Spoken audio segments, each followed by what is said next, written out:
তোমারে পাইলাম না আমি তাতে দুঃখ নাই।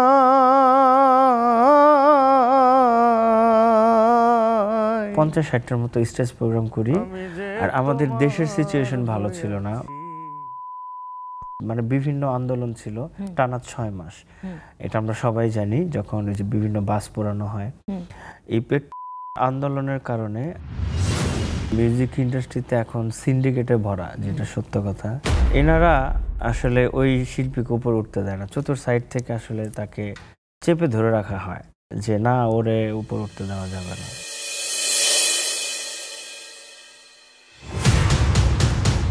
রিয়েলিটি শো থেকে উঠে আসা অনেক সঙ্গীত শিল্পী মিডিয়ায় সরব, কিন্তু আপনাকে সেইভাবে পাওয়া যাচ্ছে না কেন?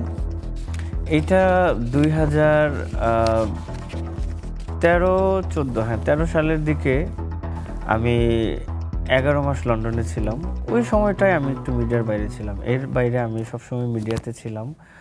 আমি যখন 2013-তে যাই, 14-তে যখন আমি দেশে আসি, এরপর থেকে আমি টানা কাজ করতেছি এখন পর্যন্ত, 2025 পর্যন্ত। আর ওইখানে যাওয়ার উদ্দেশ্য ছিল আসলে, ওইখানে আমাদের এনটিভির একটা মেগা কনসার্ট ছিল, পাশাপাশি ওইখানে আমি 2টা অ্যালবামের কাজ করি এবং টোটাল 50-60টার মতো স্টেজ প্রোগ্রাম করি। আর আমাদের দেশের সিচুয়েশন ভালো ছিল না, মানে বিভিন্ন আন্দোলন ছিল টানা 6 মাস। এটা আমরা সবাই জানি। যখন ওই যে বিভিন্ন বাস পোড়ানো হয়, এই আন্দোলনের কারণে আমি ইংল্যান্ডে চলে যাই। ওইখানে থেকে প্রোগ্রাম করে আমি বাংলাদেশে আসি। আসার পরও যখন দেখি যে গ্যাঞ্জাম থামতেছে না, তখন আমি আবার যাই। গিয়ে 11 মাস আমি টোটাল ওইখানে মিউজিক রিলেটেড লোকজনদের সাথে জড়িত ছিলাম। তারপরে আসলে 11 মাস 1 বছরের মতোই। 1 বছর যদি একটা মিডিয়াতে আমাদের মতো মানে পরিচিত সেলিব্রিটিরা না থাকে, অনেকে মনে করে যে মনে হয় হারিয়ে গেছে বা গান থেকে দূরে আছে। আসলে বিষয়টা তা না।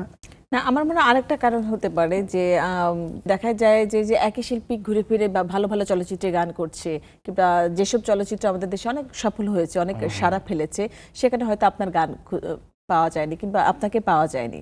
তো এই ব্যাপারটা কি বলবেন? আসলে আমাদের বাংলাদেশের মিউজিক ইন্ডাস্ট্রিতে এখন সিন্ডিকেটে ভরা, যেটা সত্য কথা।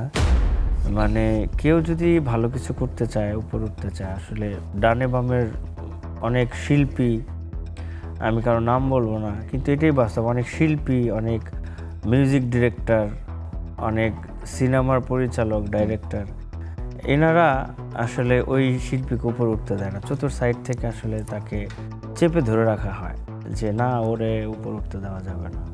তো এটা আমাদের বাংলাদেশের নিয়ম, এটা অন্য অন্য দেশে নাই। অন্য অন্য দেশে একটা শিল্পীকে কিভাবে উপর উঠলে আরও উপরে উঠাই দেবে, তাদের চিন্তা থাকে এরকম। আর আমাদের বাংলাদেশে একটা শিল্পী মানে কিভাবে তাকে ডাউন করবে উপর উঠতে চাইলে, এই টেনশনে থাকে।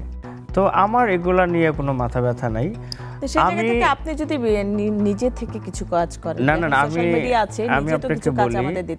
আমি আপনাকে বলি, আমি তো ফিল্মে গান করেছি, অনেক ফিল্মে গান করেছি। আমাদের প্রথম হিট মুভিতেই তো ওরে শাম্পানওয়ালা, তখন তো মানুষ হলে গিয়ে ছবি দেখতো, এখন তো মানুষ হলে যায় ছবি দেখে না, 2-1টা ছবি ছাড়া দেখে না, আমরা সবাই জানি। আমাদের সময় অডিও ফিতার যুগ ছিল, এখন হচ্ছে ইউটিউবের যুগ। আমাদের সময় এত চ্যানেল ছিল না, এখন ঘরে ঘরে চ্যানেল। হ্যাঁ, তো এই জিনিসগুলো মাথায় রাখতে হবে। এখন ভাইরালের যুগ, আমাদের সময় কোনো ভাইরাল টাইরাল এগুলো আমরা বুঝতামই না, এগুলো কিসের শব্দ। তো আমরা যদি ভাইরাল বলি, বাংলাদেশে আমরাই সবচেয়ে বেশি ভাইরাল, কারণ 2005 সালে এই 16 কোটি মানুষ যেইভাবে আমাদেরকে ভালোবাসা দিয়েছে, এরকম ভালোবাসা কোনো ভাইরাল শিল্পী এই পর্যন্ত আজ পর্যন্ত পায় নাই।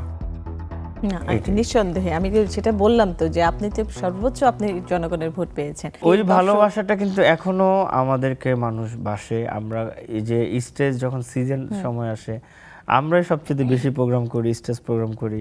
আসলে মানুষ ভালো না বাসলে তো প্রোগ্রামে ডাকতো না। আমরা বারি সিদ্দিকী স্যারের একটা গান শুনি। ওকে।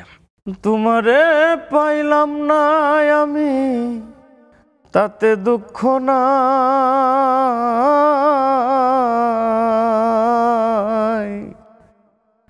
আমি যে তোমার হইয়াছি এই ভেবে সুখ পাই, আমি যে তোমার হইয়াছি এই ভেবে সুখ পাই।